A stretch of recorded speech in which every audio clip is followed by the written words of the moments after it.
The second part of the foundation of Fit to Ride is then to think about what we've built up from a skill acquisition point of view over the years. When we first get taught to ride, we don't actually get taught physically how to do it. We just get told that our legs and our hands mean stop and go, and then basically our brain decides to cope. It doesn't want to fall off this because we know that that might result in a bit of pain. So essentially what happens is that we build up these coping mechanisms and our body just figures it out.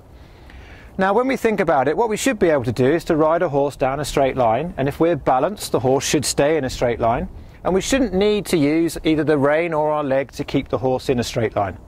So the big test for you to try at home is to see if you can ride your horse down a straight line and be more conscious first of all of what you're doing with the controls to keep the horse straight. If you're sitting straight, you shouldn't need to do anything with that. And if you think about it from the horse's perspective, they get conflicting messages. So if your weight is slightly to one side of the horse will follow that weight.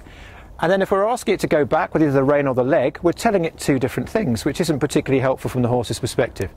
So our balance in the saddle is very, very important. Now the second thing is we need to be aware, as we've talked about before, that having the stirrups allows our brain to use our leg muscles quite a lot to work. So where it's safe to do so, we would always encourage people to take your feet out of the stirrups. You can do that for us there, Harriet, thank you. And then use your seat bones again to try and keep the horse in a straight line.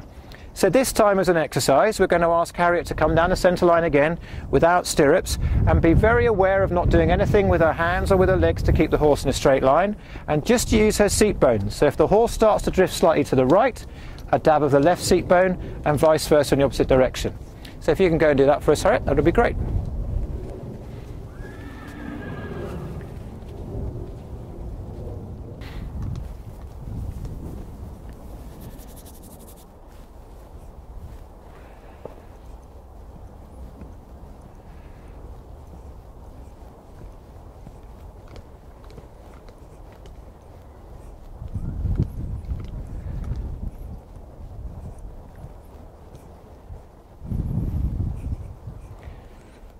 So as Harriet's coming down the centre line, we're obviously looking for her to keep her weight evenly distributed through her seat bones.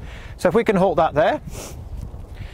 Brilliant. So Harriet, what I want you to do just briefly is if you can describe what you feel in your seat bones when you're walking down that centre line. Well, I feel like I'm rocking just with his movement, and he's sort of carrying me down, but I'm keeping very even, trying not to put too much pressure on one or on the other. And keeping my legs really loose around him. Brilliant. And really what we need to try and do as part of the Fit to Ride programme is just raise this awareness so that when you're riding now, there's something in your conscious mind which is making you think about where your weight is going. Because if we think back to that skill acquisition process, we don't build up an understanding of what we're trying to do, and we just figure it out.